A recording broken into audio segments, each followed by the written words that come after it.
Мынабыз сиздер көрүп турган аймак Бишкек шаарынын бир чекесинде жайгашкан Ала-Медин районунун Кара-Жыгач айыл өкмөтүнө караштуу Бектоо дачасында вагондо күн өткөрүп, кыйынчылык жашоо кечирип келе жатышкан бир үй бүлөнүн суранышы менен алардын ал акыбалы, аянычтуу тагдыры тууралуу кеп кылмакчыбыз. Мен аты Нурлан. Мен жашагам. Как родился. Родился. Родился. Вагонда кучуга мен. Мен өзім инвалидпін. Мен экинчи группа. Мен ичимде турдум. Бизди кубанабат дагы кучуга. Бердиген. Кошагачы. Бияқтан да қол ата. О, екі жерде сот болот байбы. Мен министрге кубанап чыгат. Сеттер кесип кууп чыгып атат бизди.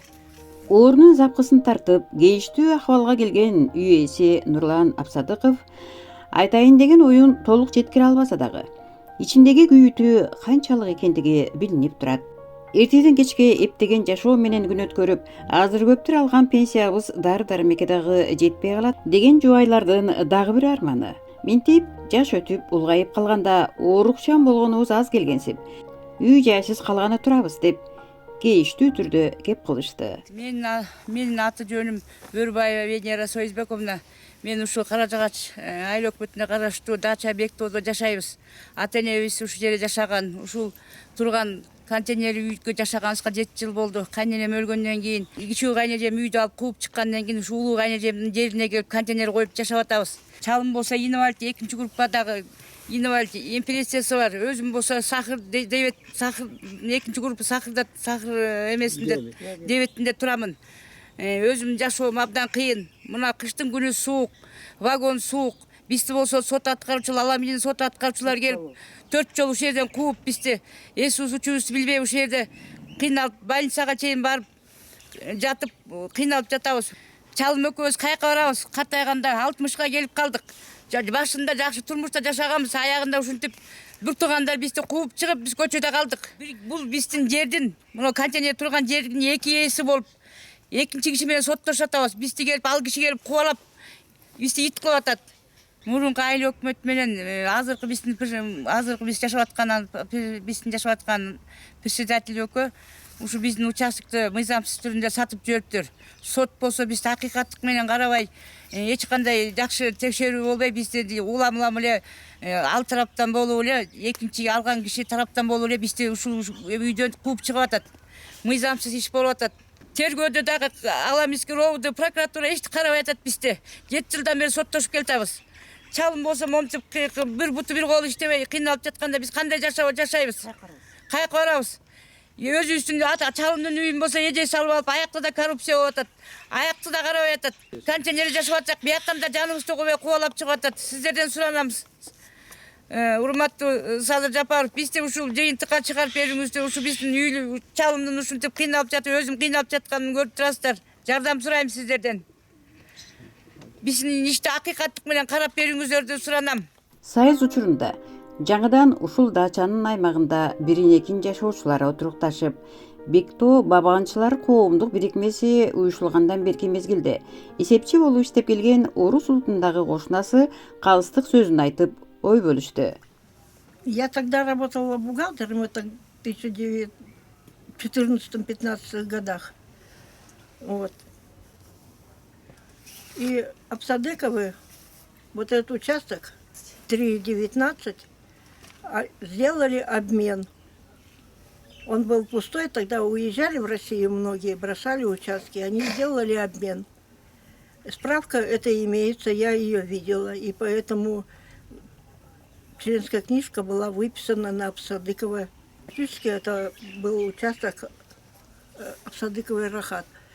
Но в 2015 году была председателем нашего садоводчества Кожевникова Галина.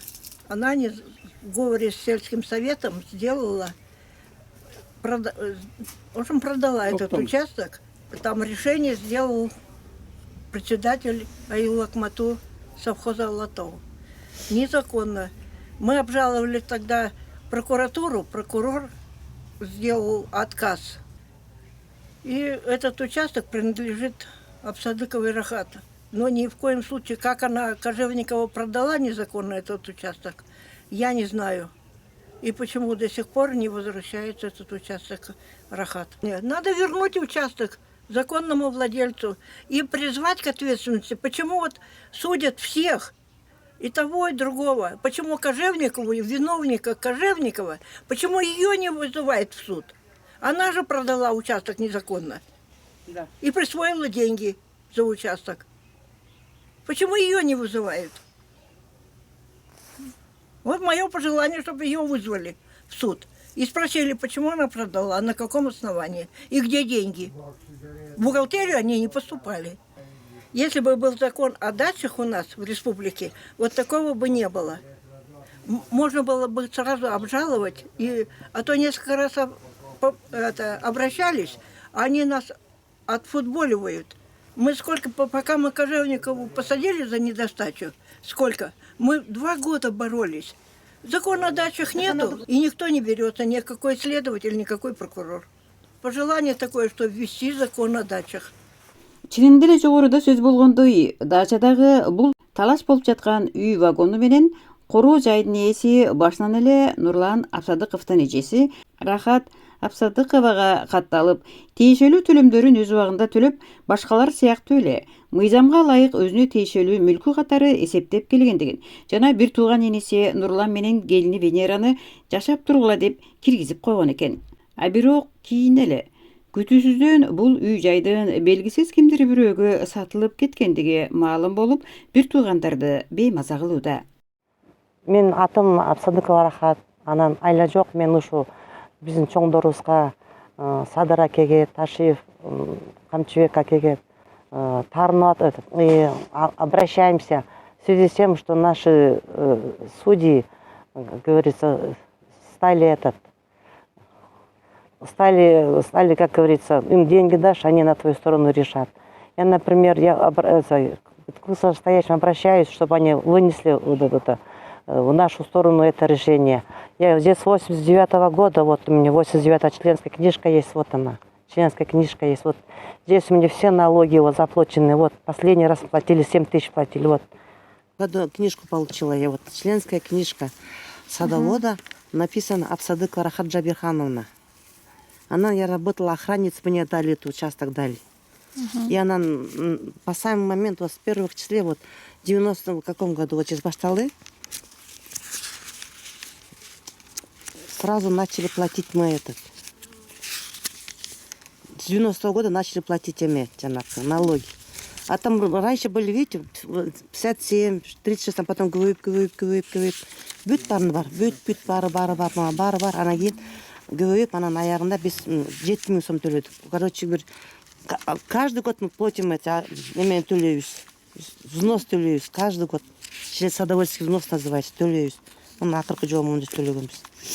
7 000 төлегенбіз. 7 000 сом төлегенбіз, ақырғы жолы. Постановление вышло, что мы 89-го года, где-то в 89-м году эти дачные участки выдавались. И я здесь работала, как говорю, с мужем, мы работали как сторожами, и нам дали этот участок дали. И вот 89-й год постановление вышло. И я платила все налоги. Я прошу вас, суранамсыздар, жардам бергилечи, ушу эми менен келиним таада калбасын. Суранамсыздар, жардам бергилечи. Силерден башка эч ким бизге жардам бербейт экен. Соттордун баары карабайт экен. Вот тегиним болсо баспайт, сүйлөбөйт. Мен операция алып, экинчи группалуу инвалидность уже 7-8 жыл болуп калды. Келиним да сахарын жебет. Выселение кылат экен, выселение кылгандан кийин бул ооруп калат экен, больницага алып барып араң буларды калтырып атабыз. Мага иним керек, мына бир агам өлүп кетти, иним өлүп эле иним калды. Ошого жардам берип койгулачы. Кайсыл мыйзамдын негизинде кандайча болуп башка колго өтүп кетти экен? Сот адилеттиги бул боюнча эмне дейт деген сурообузга юристтик адистиги болгондуктан өкүл катары кеп кеңешин берип келген кошунасы төмөндөгүдөй түшүндүрмө берди. Мен Асеков Амантур, ошол Абсадыков Нурландын кошунасы болом. Эми жерде чындыгында айыл өкмөт менен ошол жерде жашаган мурунку председательдердин мыйзамсыз иштеринин негизинде бул жерден үйүнөн чыгып калып атат. ошону документ боюнча бүт баарын тең изилдеп карап сотко бергенбиз. Бирок сот менен следствие тергөө жолдору боюнча дагы ушул иштер боюнча толук каралбай жатат. Анткени бул жерде деген мурда 11 февраль 88 жылдагы ошо мезгилдеги совет министрдин Советтер Союзу совет министрдин токтомунун негизинде келип берилген участоктор булар. Андан ошондон бери жашап келген бул жерде Абсадыков, Досмухаммед жана Абсадыков рая болчу. Ана булар эмнегедир орто жолдон үстүлөрүнө билгизбей туруп бул участокту сатып, документтерди алмаштырып, бул дачага эч кандай тиешеси жок. Айыл өкмөт, Каражыгач айыл өкмөтү эч кандай тиешеси жок болсо да ошол жерге токтом чыгартып берип койгон. Ошо токтомдун негизинде мамлекеттик каттоо бөлүмүнөн, Аламидин каттоо бөлүмүнөн саткан кишиге кызыл китеп чыгып, азыркы учурда бул кишилерди үй ордон козгоп, соттун чечими негизинде үйүнөн чыгарып жатат участоктор. Бул мыйзамсыз нерсени азыркы учурда биз сотко кайрылганбыз. Сот 2 инстанция, биринчи, экинчи инстанция мөөнөтүн өткөзүп бергендигине байланыштуу карабаган жок. Ал эми жогорку инстанцияда жакында каралууга жатат. Ал эми бул мурда бизге чейин эле ушул иштер боюнча соттук иш каралган экен, тергөө боюнча. Тергөө каралган экен, тергөөдө азыркы учурда мындай бир толук фактыны көрсөтүп турган күндө дагы тергөө азыркы учурда токтотуп ишти карабай жатат да, состав преступления отсутствует деп гана документ келип чыгарып коюп атат. Биз 3 жолу ушул ишти отменить этип, прокуратурадан кайра келсек да уже каралбай азыркы учурда бул кишилерди үйүнөн чыгарып жатышат соттун чечими негизинде. Ошондо мыйзамдуу жагына келгенде булардын укугу барбы бул жерге ээлик болууга? Анткени документ боюнча караганда бул жерде токтом уже Абсадыковдун намына чыгып жатат. Бул токтом 1998 жылы чыккан токтом экен. Ошо токтомдун негизинде бул Абсадыковдорго тиешелүү жер. Анан булар эмнегедир ошол жолдон билбей калышканбы же бул жерде көпкө келбей калышканбы? Булардын үстүнөн айыл өкмөт келип, Каражыгач айыл өкмөтү келип, буларга тиешеси жок айыл өкмөт. Токтом чыгарып, өзүнчө да экинчи токтом чыгарып туруп, башка бир ошол жердеги мурда милиция иштеген адамга сатып жибериптир участокту. Ал иши кайра экинчи жолго дагы өткөзүп сатыптыр. Мыйзам бузуу бар экен бул жерде дагы, да? Туура эмес чыгарган. Мыйзам бузулган. Мыйзам бузуп туруп, эме айыл өкмөт сатып жиберди булардын үстүнөн. Анан эми укук коргоо органдары мында тыгыр иликтөө болбой, калыстык менен карабай жаткан өңдү экен да. Сот болсо сот айтып атат, биз мөөнөтүн өткөзүп бергенсиз деп мөөнөткө такап туруп карабай жатат. Тергөө болсо тергөө эч кандай карабастан туруп, сурак жүрбөстөн туруп, сурак албастан туруп эле токтотуп коюп атат ишти. Каралбай жатат. Тагдырдын сыноосуна кабылып, кыйналып турган бул жубайлардын айтымына караганда, бир кездерде тагыраак айтканда ата-энесинин көзү тирүү кезинде очур бачары үй бүлөдө жаштык курага өткөн экен. Азыркы тапта ордунан тура албай, мүмкүнчүлүгү чектелип отурган Нурлан Абсадыков балалык күндөрүндө ата-энесине эркелеп, жаш курагында армияга барып кызмат өтөп, ишке тойбой турган күч кубаттуу учур артта калган экен. Ал эми азыр мына ушул үйдө бир кезде 5 баласын бирдей көрүп батырып, мээримин төгүп багып өстүргөн ата-эненин көзү өткөндө күтүлбөгөн жерден бул үйгө дагы ээ болбой калгандыктарын айтышат. Ушул жерде кайрата кайнелемдер 1970 жылы көчүп келип, ушул жерде сууда обузда иштеп, ушул үйдү алып, ушул жерде иштеп, сууда иштешип, ушул үйдү өзлөрүнө оформить этип, мал багып, ушул жерде оокат кылып келишкен. Мен келгениме эле 30 жыл болду. Мынакей ушул жерде күйөөм экөөбүз ушулардын малын багып, ушулар менен кирип чыгышып оокат кылып, кайным да бар болчу, кайным каза болуп калгандан кийин ушул үйдө жашагансыңар, э? ушул үйдө жашап, ушул жерде мал багып, ушул жерде оң колу мен болчумун ушул жерде. Кайненемдин баары келиндер өз менен кетишти, кайнагамдар өзүнчө турушчу. Ошо кайным менин күйөөм баары ушул жерде кайненемдин кайртам колунда болчубуз. Балам дагы ушул жерде болду. Ушул жерде ушулардын ишин кылып оокатыбыз жүрүп жашынакай эле оокат кылып жүргөнбүз. Кийин кайным өлгөндөн кийин кайненем ооруп, инсульт алып, кыйналып калды. Менин колумда болчу, ооруп атканда, мен багып атканда больницага алып кетти, ылдый жакка кайнагам үйүнө. Кайнагам үйүнө алып кеткенден кийин мен калып берди, малды багып жашынакай эле оокат кылып, баары оокат чалым жолдошум экөөбүз оокат кылып жүргөн кезде кайнежем тиги Абсадыкова Света келип, биз өзүбүз тиги карайбыз деп бизди кууп чыгып, ушул жерде өзү ээлеп алды.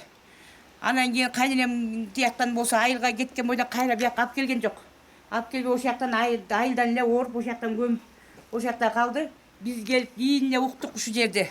Тиги кайнежем алып алганын. Көрсө бул биздин үйүбүздүн жерибизге кызыгып, бизди колуңардан эчтеке келбейт деп кийин уктук 40-ында. Үйдү оформить этип алганын, жердин баарын оформить этип алганын.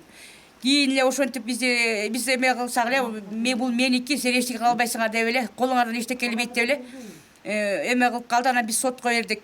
Сотко бергенден кийин сотто акыйкаттык четип эле ушул тарапка четип эле жатты. Потому что биздин колубузда эчтеке жок. Алар бай киши, колдорунда бар. Жалаң коррупция кылып эле соттордун баарын сатып алатты. Ушул күнгө чейин эле сатып алып келатат.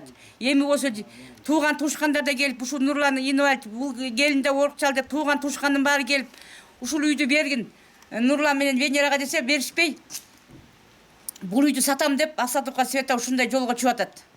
Мен акыйкаттык сурайм өкмөттөн, Ташиевден, Сазыр Жапаровдон сурайм. Биз тиги жашап аткан жерибизди көрдүңөр. Ушунча жыл оокат кылып жүрүп, аягында бизди ушундай кылып, колубузда жок деп бизди кемсинтип, зомбулук менен кууп чыкты да, мындайча айтканда кайнежем бизди. Вагонго ошо жерге кайнежем, улуу кайнежем жардам берип, бияктан чыгарып жүргөн, эмиз ошол жака туруп аттык. Аяктан да кууп атат, бияктан болсо кайнежем бербей атат. Аяктан население кылып атат. Каяка барабыз биз? Мына кыш келатат. Кандай кылабыз биз?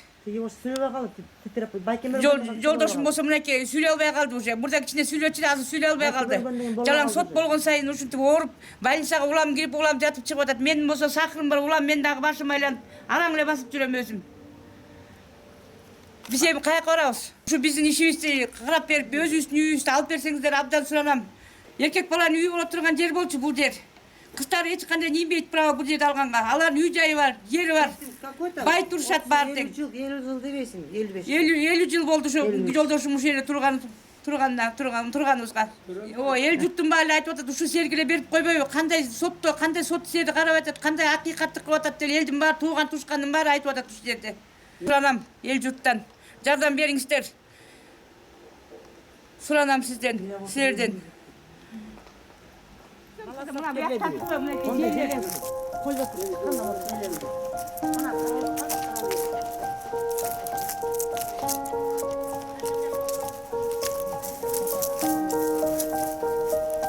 жерибизге аларга сотторго акча берип эле бизди басып коюп, мына жерибизди момтуп оштук кишилерге берип, мына биздин жерибиз 2,5 гектар жер.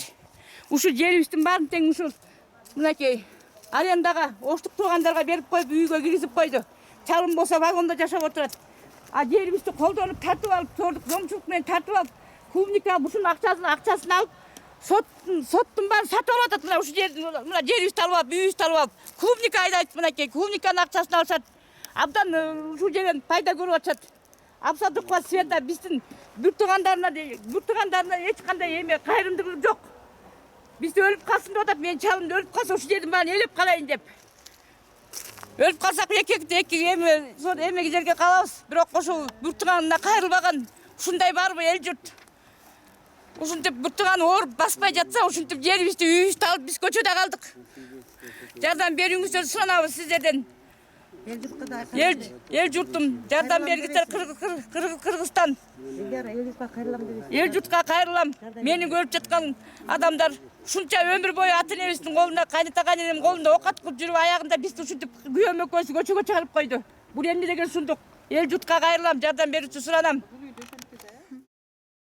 Өзүңүздөр баамдагандай кайда барып, кандай кылып баш калкаларын билбей турган бул үй бүлөнүн бир гана үмүт эткени сот адилет карап, кайрадан өзүбүзгө кайтарып берсе дешет. Атасы Абсадыков Жабирханга берилген чечим, решение.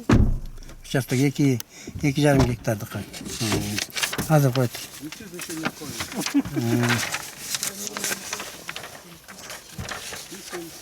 Ана Абсадыков Жабирхан, анын кемпири Абсадыкова Сакен өлгөндүгү тууралуу күбөлүк. Өлүккө тең өлдү. Анан мына Мореки нотариальный конторанын нарушениясы. Свидетельство о праве на наследство по закону деп только бир эле кишиге чыгарып берип койгон.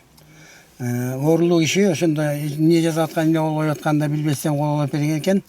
Мореки Сейдинова деген нотариальный конторанын документи. Ушул үйдүн адреси лагерный дом без номера да. Ошону жанагы энесине Сакен Абсадыкова Сакенге оформить ettiriп 17-жылы 10 августта ошол эле күнү кайра кийинки күнү эле 11 августта 11 августта 17-жылы договор дарение кылдырып атат жана эжеси. Сразу эле кайра ошондон кийин 3 айдан кийин кайра ошол эжеси дарение кылган дагы өзүнүн баласына дарение кылып коюп атат үйдө. Анан бул жерде азыр документ боюнча хозяйка ошол болуп, бул үйдөн өзүнүн балдарын ошо жашап аткан инисин, инвалид инисин бул жерден убалап чыккан жер документ ошо жер. Документтери да бул эми. Сотто болсо бул 2008-жылдан бери эч кандай кайрылган эмес сиңер, атасы өлгөндөн баштап деп сот мөөнөтүн өткөзгөндүгүнө байланыштуу деп сот карабай отказ берди. Азыркы учурда жогорку сотко чейин барып каралып бүттү. Бирок биз прокуратурага кайрылып, прокуратура бул жерде туура эмес карап, дагы прокуратура кандайдыр белгисиз себептер менен биз доказывать этип атабыз, что айыл өкмөттүн берген справкасы туура эмес. Анткени бир эле кишиге справка берген, ал жерде жашагандыгы 5 семья жашайт. Андан сырткары нотариальный контора эч кандай изилдебей туруп, бул жерде кимге тиешелүү, канча киши бар экенин изилдеп туруп анан чыгарыш керек болчу. 17-жылы атасы өлгөндөн кийин 10 жылдан кийин муну кайра оформить этип берип коюп атат нотариальный конторанын нарушениясы. Бул эч кандай мыйзамга туура келбейт. Анткени бир эле кишиге чечим чыгарып, жана 10 жылдан кийин оформить этип берип коюп атат. Бир эмес, эки үй туруп, аларга ыраа көрбөй, адилетсиз сот менен ырайым кылбаган бир туугандын айласын таппай турган бул үй бүлөнү жакындан тааныган кошунасынын бири ой бөлүшкөн эле. Атым Төрөгелди. Өзүм Нарындын Акталасынан болом. Ушул жерде жашаганыма 15 жыл болду. Бул ака жөнүндө айтсам, ака өзү оорулуу. Экинчи группада инвалидтен жерден аябай кыйналышып атат.